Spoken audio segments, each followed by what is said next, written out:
Russia Ukraine యుద్ధం ముదురుతున్న నేపథ్యంలో రష్యాకు ఉత్తర కొరియా నుంచి తిరుగులేని సపోర్ట్ లభిస్తుంది. రష్యాకు బేషరతు మద్దతు తెలుపుతున్నట్లుగా ఉత్తర కొరియా ప్రకటించింది. తాజాగా ఉక్రెయిన్ డ్రోన్ దాడులను తీవ్రంగా ఖండించింది నార్త్ కొరియా. నార్త్ కొరియా అధ్యక్షుడు కిమ్ ఈ దాడులను ఖండించాడు. ఇక రష్యా భద్రతా అధికారి సెర్గీతో కిమ్ చర్చలు జరిపారు. రష్యాకు బేషరతుగా మద్దతు ఇస్తున్నట్లుగా కూడా కిమ్ ప్రకటించారు. కిమ్ ఎంట్రీతో ఉక్రెయిన్పై మరింతగా దాడులు పెరిగే అవకాశం కనిపిస్తుంది. ఇప్పటికే రష్యా సేనలతో కలిసి యుద్ధం చేస్తోంది. నార్త్ కొరియాకు అత్యాధునిక ఆయుధాలను టెక్నాలజీని కూడా రష్యా అందిస్తున్న పరిస్థితి. ప్రతిగా యుద్ధంలో రష్యాకు కిమ్ సహకరిస్తున్నారు.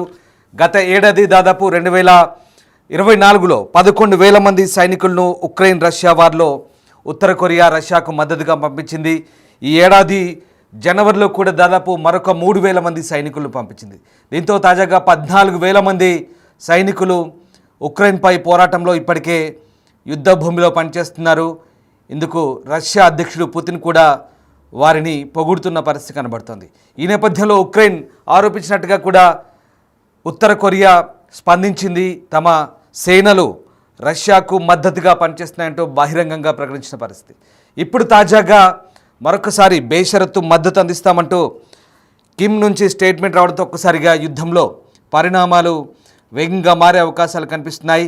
ఈ మేరకు కిమ్ ప్రకటించినట్టుగా అక్కడి అధికారిక మీడియా కూడా వెల్లడించిన పరిస్థితి కనబడుతుంది. ఉక్రెయిన్తో యుద్ధం విషయంలో సహా అన్ని కీలకమైన అంతర్జాతీయ రాజకీయ సమస్యల్లో రష్యా వైఖరిని, ఆ దేశ విదేశాంగ విధానాలను ఉత్తర కొరియా బేషరతుగా మద్దతిస్తుందంటూ కిమ్ చెప్తున్నారు. ఇక ఈ భేటీలో ఇరు దేశాల వ్యూహాత్మక భాగస్వామ్యం బలోపేతం వంటి అంశాలపై ఇరు నేతలు కూడా చర్చించినట్టుగా తెలుస్తోంది. ఇక ఈ ఏడాదిలో షోయగు ఉత్తర కొరియాలో పర్యటించడం, రష్యా భద్రతా అధికారి షోయగు ఉత్తర కొరియాలో పర్యటించడం ఇది రెండోసారిగా చెప్తున్నారు. ఆయన గత మార్చిలోనే ఉత్తర కొరియాలో పర్యటించి కిమ్తో భేటీ అయ్యారు. అప్పుడు కూడా రష్యా తన సార్వభౌమాధికారం, ప్రాంతీయ సమగ్రతను కాపాడుకుని చేస్తున్నటువంటి పోరాటంలో ఎల్లప్పుడూ అండగా ఉంటామంటూ కిమ్ స్పష్టం చేశారు. ఈ నేపథ్యంలోనే రష్యా తరపున తమ బలగాలు ఉక్రెయిన్ సైన్యంతో పోరాడుతున్నాయనే విషయాన్ని ఏడాది ఏప్రిల్లో ఉత్తర కొరియా ధృవీకరించింది. దీనికి కొన్ని రోజుల ముందే రష్యా కూడా ఈ విషయాన్ని వెల్లడించింది. రష్యా ఉత్తర కొరియాల మధ్య జరిగిన పరస్పర రక్షణ ఒప్పందంలో భాగంగా ఈ చర్యలు తీసుకుంటున్నట్లుగా చెప్తోంది. ఇక ఎంతమంది సైన్యం ఉన్నారనే విషయం మాత్రం అప్పట్లో బయట పెట్టలేదు. కానీ క్లియర్గా 14,000 మంది సైన్యం రష్యాకు మద్దతుగా పనిచేస్తున్నట్టుగా అర్థమైంది.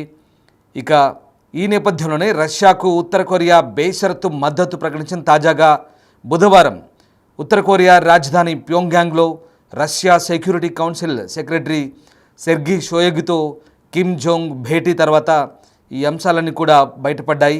ఈ సమావేశంలో ఇరు దేశాల మధ్య వ్యూహాత్మక భాగస్వామ్యాన్ని మరింత బలోపేతం చేయడంపైనే నాయకులు చర్చించినట్టుగా తెలుస్తుంది. ముఖ్యంగా యుద్ధం వల్ల దెబ్బతిన్న కుర్స్క్ ప్రాంతం పునర్నిర్మాణం గురించి కూడా మాట్లాడారు. ఇటు షోయగు ఉత్తర కొరియాను సందర్శించడం కూడా రెండోసారిగా చెప్తున్నారు.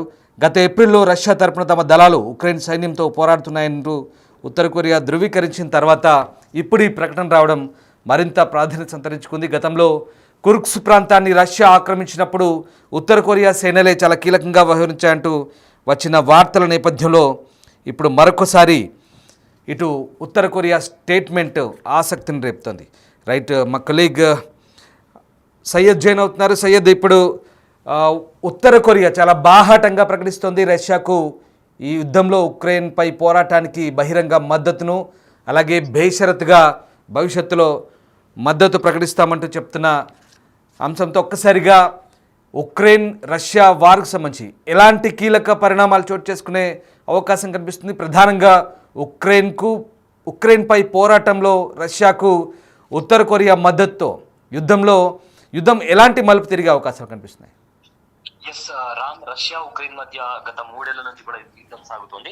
అయితే ఇరు దేశాలు నువ్వా నేనా అన్నట్లుగా దాడులు చేసుకుంటున్నాయి. తాజాగా ఆపరేషన్ స్పైడర్ వెబ్ పేరుతో కూడా ఉక్రెయిన్ రష్యాను దారుణంగా దెబ్బకొట్టింది. రష్యాకు చెందిన యుద్ధ విమానాలను కూడా డ్రోన్ల ద్వారా ఉక్రెయిన్ పేల్చేసింది. దీంతో రష్యాకు ఊహించని ఎదురు దెబ్బ తగిలింది. అయితే ఇక ఉక్రెయిన్ తో రష్యా జరిగించిన యుద్ధంలో కూడా ఉత్తర కొరియా సైన్యం సహకరించింది.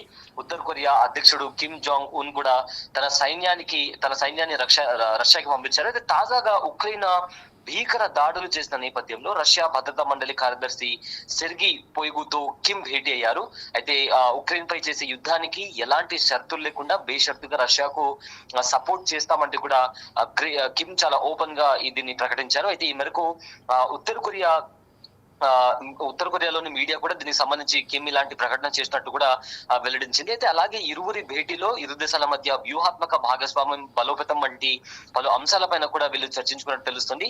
అదేవిధంగా కుర్స్క్ ప్రాంతం పునర్నిర్మించే అంశంపై కూడా మాట్లాడుకున్నట్లు కూడా మీడియా వెల్లడించింది. అయితే ఉక్రెయిన్ పై రష్యా 2022లో దండయాత్ర ప్రారంభించింది. అప్పటి నుంచి ఇరు దేశాల మధ్య యుద్ధం సాగుతూనే ఉంది.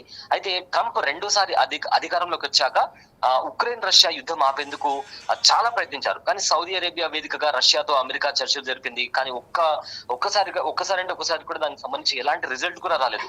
తాజాగా ఇస్తాంబుల్ వేదికగా మరోసారి చర్చ జరగాల్సి ఉండగా ఉక్రెయిన్ ఊహించని రీతిలో రష్యా వైమానిక స్థావరాలపై డ్రోన్లతో దాడి చేసింది. దీంతో రష్యా బాంబర్లు నాశనమయ్యాయి. దీనిపై ప్రతీకారం తీసుకునేందుకు కూడా రష్యా సిద్ధమవుతున్నట్టు సమాచారం. అయితే ఇప్పటికే కిమ్ మాత్రం తాము ఎలాంటి షరతులు లేకుండా బేషరతుగా కంపల్సరీ రష్యాకు తమ మద్దతు ఉంటుంది. ఇప్పటికే తమ సైన్యం రష్యాలో ఆల్రెడీ ఉంటూ ఉక్రెయిన్ కి అగేన్స్ట్ గా ఫైట్ చేస్తుందని చెప్పారు. అండ్ ఇప్పుడైతే ఓపెన్ గా ఖచ్చితంగా ఎలాంటి ఏ నేపథ్యంలో అయినా ప్రపంచవ్యాప్తంగా కూడా రష్యా తీసుకునే ఏ స్టెప్ కైనా తాము మద్దతుగా నిలుస్తామని కూడా నార్త్ కొరియా చెప్పడం జరిగింది. Ram. Right, yes, thanks for the update Syed. So ఇది మొత్తం మీద ఉత్తర కొరియా యుద్ధంలో పాల్గొంటున్నట్టు గతంలో ఉక్రెయిన్ నిఘా సంస్థ గతంలోనే బయట ప్రపంచానికి వెల్లడించిన పరిస్థితి. అయితే ఇప్పుడు తాజాగా ఉక్రెయిన్ పై యుద్ధంలో తాము స్వయంగా పాల్గొంటున్నట్లుగా నార్త్ కొరియా ప్రకటించడం ద్వారా ఈ అంశాన్ని బాహాటంగా వెల్లడించింది. అయితే ఇప్పుడు రష్యా ఉత్తర కొరియా బంధం ఉక్రెయిన్పై యుద్ధం విషయంలో ఏ రకంగా ముందుకు వెళ్ళగలుగుతుందనేది మాత్రం ఆసక్తి రేపుతున్న పరిస్థితి కనబడుతుంది. ప్రధానంగా రష్యాకు మద్దతు తెలుపుతున్నామంటూ బాహటంగా ఉత్తర కొరియా ప్రకటించడం ద్వారా అటు ఉక్రెయిన్ ఆగ్రహాన్ని చవిచూస్తున్నప్పటికీ నార్త్ కొరియా విషయంలో ఎలాంటి ఆంక్షలు కానీ మిగతా ఎలాంటి చర్యలు కానీ ఇటు పశ్చిమ దేశాలు కానీ మిగతా అమెరికాతో సహా ఎలాంటి దేశాలు కానీ ఇప్పటివరకు ఈ అంశంపై స్పందించని పరిస్థితి కనబడలేదు. ముఖ్యంగా ఉత్తర కొరియా నియంతగా చెప్పుకునే కిమ్ ఇప్పటివరకు తన మనసుకు తోచిన పని చేస్తుంటాడంటూ వస్తున్న వార్తల నేపథ్యంలో ఇటు రష్యాకు బాహటంగా మద్దతు ప్రకటించడం, అలాగే ప్రతిగా రష్యా అత్యాధునిక టెక్నాలజీని ఉత్తర కొరియాకు అందించడం ద్వారా ఈ రెండు దేశాల దోస్తీ ఇప్పుడు ఎంత మేరకు పనిచేస్తుందనేది మాత్రం ఈ బంధం ఎక్కడికి దారితీస్తుంది. ముఖ్యంగా ఉత్తర కొరియా రష్యా ఇద్దరు స్నేహాస్తం అందిస్తున్న వేళ ఇప్పుడు ఉక్రెయిన్పై ఏ రకంగా పై చేయి సాధిస్తాయనేది మాత్రం ఆసక్తికరంగా మారుతోంది. సో మొత్తం మీద దాదాపు ఇప్పటికే 14,000 మంది ఉత్తర కొరియా సైనికులు రష్యాలో పనిచేసినట్టుగా అటు ఉక్రెయిన్ కూడా వెల్లడించిన పరిస్థితి. కొంతమంది నార్త్ కొరియా సైనికులు కూడా తాము సజీవంగా పట్టుకున్నట్టుగా ఉత్తర కొరియా ప్రకటించింది. చాలామందిని చంపివేసినట్టు కూడా ఉక్రెయిన్ ఇప్పటికే వెల్లడించిన పరిస్థితి కనబడుతుంది.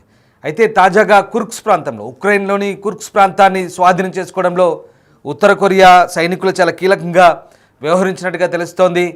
ఇప్పుడు కుర్స్క్ పునర్నిర్మాణానికి సంబంధించి కూడా ఉత్తర కొరియా సైనికులు మరింత తోడ్పాటు అందిస్తారంటూ ఆ దేశం కూడా చెప్తోంది.